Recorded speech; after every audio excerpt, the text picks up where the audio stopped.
See. She focuses on Rufemia first. Then her gaze shifts to the terrified Nevia. With a cold, calculating look, she asks them if they were planning on killing her, and if that means she now has to fight them to protect herself. Her power crackles around her as she prepares for the final confrontation. Rufemia and Nevia are paralyzed with fear, whispering for someone to help them.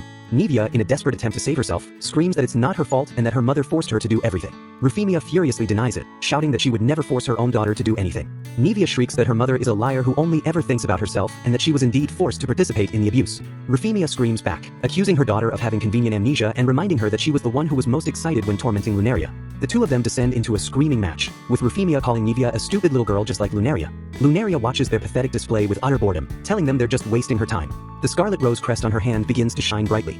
Nevia, in a fit of rage, screams, "This shitty old hag," and lunges at her mother. Suddenly, she looks at her hand in confusion, wondering why it's covered in her mother's hair. Rufemia screams in agony, asking what Nevia did to her as her hair begins to rapidly fall out. Nevia panics, swearing she didn't do anything. Rufemia's face begins to contort and decay, her skin wrinkling and her features twisting into a grotesque mask of old age as she demands to know what's happening to her. She lets out a blood-curdling scream as she collapses to the floor. Her hands become gnarled and withered, and she looks at them in horror, crying out in pain. Her teeth begin to rot and fall out as she screams that her skin feels like it's being burnt alive. Rufemia and Nevia writhe on the floor in agony, their bodies rapidly aging and decaying as they scream for help.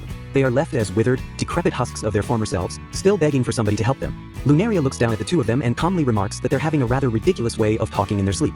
Kyle, witnessing the horrific scene, asks her what exactly is going on. She explains that she cast an illusionary mist, a form of dark magic.